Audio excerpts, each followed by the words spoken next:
Assalamualaikum warahmatullahi wabarakatuh. Ketemu lagi sama Ibu Siska Amelia. Ibu kan tadi udah bilangin ya ngajarin IPS dan BK.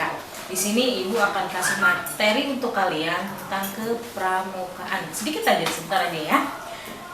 Dari Undang-Undang Nomor 12 Tahun 2014 dapat diterapkan beberapa hal yang penting. Itu pertama ada Gerakan Pramuka adalah organisasi yang dibentuk oleh pramuka untuk menyelenggarakan pendidikan kepramukaan. Pramuka adalah warga negara Indonesia yang aktif dalam pendidikan kepramukaan serta mengamalkan satya. Kepramukaan adalah segala aspek yang berkaitan dengan pramuka. Pendidikan kepramukaan adalah proses pembentukan kepribadian, kecakapan hidup, dan akhlak mulia. Pramuka mempunyai penghayatan dan pengalaman nilai-nilai kepramukaan. Gugus depan. Pernah dengarkan gugus depan? Gugus depan adalah satuan pendidikan dan satuan organisasi terdepan dalam penyelenggaraan kependidikan kepramukaan. Terus pramuka dan pendidikan berkarakter. Pendidikan kepramukaan sangatlah sesuai dengan pembangunan karakter bangsa Indonesia. Pramuka berperan aktif dan berperan besar dalam suksesnya pendidikan karakter bagi generasi muda seperti kalian, ya. Pendidikan kepramukaan adalah proses pembentukan kepribadian, kecakapan hidup, dan akhlak yang mulia. Terus pendidikan karakter adalah pendidikan karakter nih ya, proses pendidikan yang bermaksud untuk menanamkan nilai-nilai baik seperti agama, etika, budi pekerti, dan kesopanan juga kedisiplinan. Nah, di sini ada 4 pilar pendidikan berkarakter. Menurut UNESCO, pendidikan karakter yang sesuai dengan kegiatan Pancasila, kegiatan pramuka mempunyai 4 pilar pendidikan karakter. Yang pertama itu ada learning to know atau belajar untuk tahu, dan yang kedua itu ada learning to do, itu belajar untuk melakukan. Yang ketiga ada learning to be, itu belajar untuk menjadi, dan keempat ada learning to live together, yaitu belajar untuk hidup bersama. Selanjutnya, pramuka penggalang. Pramuka penggalang adalah sebuah golongan setelah pramuka siaga. Tahu kan pramuka siaga? Kalau pramuka siaga itu kan masih kemarin kalian di SD, sekarang kalian udah naik tingkat, jadi sekarang jadi pramuka penggalang. Anggota pramuka penggalang berusia 11 sampai 15 tahun kalian ya. Kalau udah 17 tahun bukan penggalang lagi ya. Disebut pramuka penggalang karena sesuai dengan kiasan pada masa pengenalan perjuangan bangsa Indonesia, yaitu ketika rakyat Indonesia menggalakkan dan mempersatukan dirinya untuk mencapai kemerdekaan dengan adanya peristiwa sejarah, yaitu Kongres Para Pemuda Indonesia yang dikenal sebagai, ada yang tahu nggak?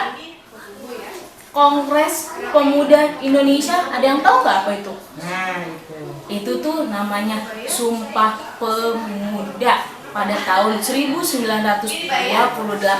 ya. Selanjutnya, satuan terkecil dalam pramuka penggalang disebut regu. Jadi dari penggalang itu ada satuan terkecil lagi namanya regu. Dan kesatuan dari beberapa regu disebut pasukan. Jadi satu penggalang itu ada beberapa regu. Nah, di dalam beberapa regu itu, di dalam salah satu regu itu namanya pasukan ya. Setiap regu beranggotakan 5 sampai 10 orang. Pramuka penggalang dan dipimpin oleh seorang pemimpin regu atau pinru. Pimpinan regu yang dipilih oleh anggota regu situ sendiri ya. Masing-masing pimpinan regu ini nanti akan memilih salah satu orang dari mereka yang akan menjadi pimpinan regu utama, disebut pratama.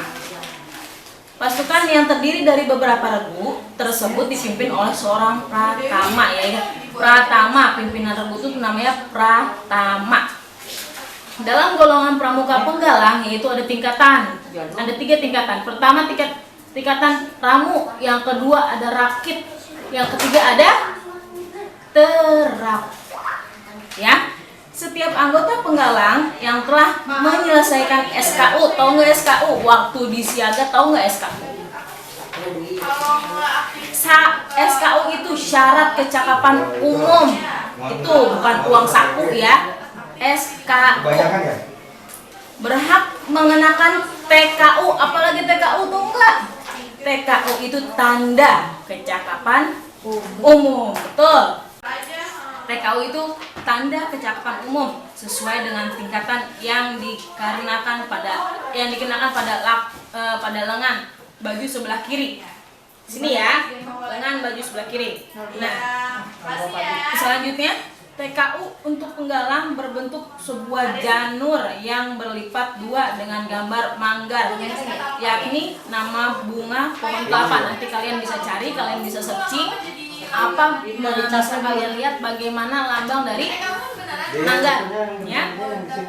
Kode kehormatan bagi pramuka penggalang ada 2. Yang pertama, janji yang disebut Tri Satya. Kasih tahu dong. Kalau anak pramuka, kalau anak siaga, Tri Satya udah tahu belum? Ibu jelasin dulu ya, Ibu baca ulang. Sebagai berbunyi seperti berikut ini. Pertama, menjalankan kewajiban kalian terhadap Tuhan. Terus, negara kesatuan Republik Indonesia dan mengamalkan Pancasila. Yang kedua, menolong sesama hidup dan mempersiapkan diri membangun masyarakat. Nah, yang ketiga itu menepati dasa dharma, ya. Nah, ini yang keduanya, ketentuan moral yang disebut dasa dharma. Itu selengkapnya berbunyi dasa dharma. Pertama, takwa kepada Tuhan Yang Maha Esa. Yang kedua, cinta alam dan kasih sayang sesama manusia. Yang keempat, patriot yang sopan dan kesatria. Yang keempat, patuh dan suka bermusyawarah. Yang kelima, rela menolong dan tabah. Yang keenam, rajin, terampil dan gembira. Yang ketujuh, hemat, cermat, dan bersahaja. Yang kedelapan, disiplin, berani, dan setia. Yang kesembilan, bertanggung jawab dan dapat dipercaya. Yang 10, suci dalam pemikiran, perkataan, dan perbuatan. Jadi segitu dulu Ibu kasih penjelasan tentang sedikit dari kepramukaan. Ya, semoga kalian ada yang bisa dipahami dari materi Ibu walaupun sedikit. Terima kasih. Wassalamualaikum warahmatullahi wabarakatuh. Waalaikumsalam.